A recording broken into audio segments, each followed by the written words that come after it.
सुप्रभात बच्चों। आज का हमारा टॉपिक है उपसर्ग और प्रत्यय। उपसर्ग क्या होते हैं कि जो शब्दांश किसी शब्द के प्रारंभ में जुड़कर यानी कि शुरू में जुड़कर उसके अर्थ में बदलाव ला देते हैं या उसे नया रूप दे देते हैं, उसे क्या कहेंगे? उसे उपसर्ग कहते हैं। जैसे उदाहरण देखिए, अपमान शब्द है हमारे पास। मान है ये मूल शब्द है और अप है ये उपसर्ग है। परिभाषा क्या होगी इसमें कि जो शब्दांश शब्द के आरंभ में जुड़कर उसके अर्थ में परिवर्तन ला देते हैं उन्हें उपसर्ग कहते हैं। उपसर्ग हिंदी में 4 प्रकार के होते हैं या उपसर्ग के 4 भेद होते हैं। नंबर 1 संस्कृत के उपसर्ग, नंबर 2 हिंदी के उपसर्ग, नंबर 3 उर्दू के उपसर्ग और नंबर 4 अंग्रेजी के उपसर्ग। बेटा उपसर्ग का स्वतंत्र प्रयोग नहीं होता, ये शब्दांश होते हैं जो मूल शब्द के साथ जुड़कर उसके अर्थ में परिवर्तन ला देते हैं और परिवर्तन लाने के बाद में नए शब्द का निर्माण करते हैं। किस तरह से करते हैं नए शब्द का निर्माण? आप देखिए, हमारे पास एक शब्द है अति। अति का मतलब क्या होता है? अधिक।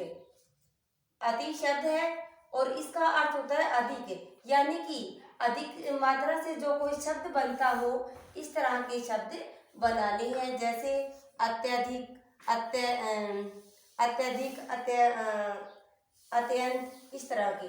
अगला शब्द देखिए हमारे पास अप। अप का मतलब होता है बुरा, यानी कि अप का मतलब क्या हुआ? बुरा। तो बुरे से संबंधित कोई 2 शब्द बनाए, 3 बनाए, जो भी आपको आपके एग्जाम में मिले वो करना है। अप से अपमान, मान मूल शब्द है, अब हमने क्या लगाया? उपसर्ग लगाया है। अब कार, कार हमारा मूल शब्द था, अब हमने क्या लगा दिया? उपसर्ग। क्या बन गया? अपकार। अगला है ना। ना का मतलब क्या होता है? नहीं, यानी कि ना का मतलब नहीं से, तो नालायक, ना बना ना, ये ना उपसर्ग है और लायक है ये मूल शब्द है इसका। पसंद है ये मूल शब्द है और ना है ये उपसर्ग है लगा हुआ है इसके ऊपर, यानी कि ना का मतलब नहीं, तो नालायक मतलब लायक नहीं है किसी भी काम के। ना पसंद यानी किसी को भी पसंद नहीं। मतलब शब्द ऐसे ही बनने चाहिए कि जिस ये अर्थ के अकॉर्डिंग हो, कि नहीं का ही प्रयोग अर्थ में होना जरूरी है। भर, भर का मतलब होता है पूरा, पूरा पूरी तरह से भरा पूरा। तो भर पेट, पेट हमने हमारा मूल शब्द है, भर हमने उपसर्ग लगाया। भर पेट यानी कि पेट भरकर। भरपूर यानी कि पूर तो पहले मूल शब्द है और भर हमने क्या लगाया है? उपसर्ग लगाया है, तो क्या बना? भरपूर। तो आपको आशा करती हूँ कि समझ में आया होगा। और अब हम प्रत्यय के बारे में पढ़ते हैं।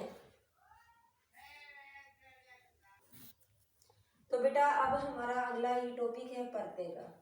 ठीक है, प्रत्यय क्या होते हैं कि वे शब्दांश किसी शब्द के अंत में जुड़कर मूल शब्द के अर्थ में परिवर्तन करके नए शब्द का निर्माण करते हैं। उसी तरह से उपसर्ग की तरह ही, जैसे उपसर्ग में था कि वे शब्दांश किसी शब्द के शुरू में जुड़कर उसके अर्थ में परिवर्तन ला देते हैं, किसके में? मूल शब्द के में। उसी प्रकार से प्रत्यय भी वे ऐसे शब्दांश होते हैं कि शब्द के अंत में जुड़कर मूल शब्द के अर्थ में परिवर्तन करके एक नए शब्द का निर्माण कर देते हैं। प्रत्यय के 2 भेद होते हैं, नंबर 1 कृत प्रत्यय और नंबर 2 तद्धित प्रत्यय। कृत प्रत्यय क्या होता है बेटा? कि क्रिया के साथ जो क्रिया के साथ जुड़ने वाले शब्द होते हैं वो कृत प्रत्यय कहलाते हैं, और जो संज्ञा, सवर्नाम, विशेषण इन शब्दों के साथ जो जुड़ते हैं वो तद्धित प्रत्यय कहलाते हैं।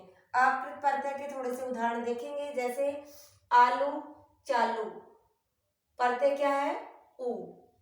किसकी साउंड आई? आप बोलकर देखेंगे तब पता चलेगा कि आवाज लास्ट में किसकी आ रही है, कैसी आ रही है, उच्चारण करेंगे तब पता चलेगा। झाड़न, झाड़न। अब कह दोगे कि मैडम उसमें तो ऊ ले लिया आपने स्टार्टिंग में, इसमें न क्यों नहीं लिया?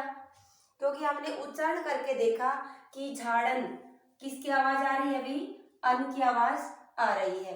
अगला उदाहरण देखिए, चटनी, चटनी किसकी आवाज आ रही है, चटनी, ई की आवाज आ रही है, लेकिन प्रत्यय क्या है इसमें, नी। अगला उदाहरण कोई एक और देखिए, जैसे बंधन, बंधन किसकी आवाज आ रही है, अन की, बंधन किसकी साउंड आई, अन की।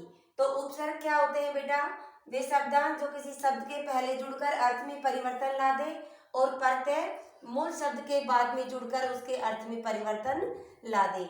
आप अपनी बुक से अभ्यास करेंगे तब आपको और भी सारे क्लियर हो जाएंगे। और इसके प्रश्न उत्तर चैप्टर खत्म होने के बाद में अब जो आपको पीडीएफ दूंगी उसमें तो आपको चैप्टर रीड करना है, और अंत के अंदर में जब टॉपिक खत्म होगा हमारा पीडीएफ दूंगी उसमें प्रश्न उत्तर मिलेंगे।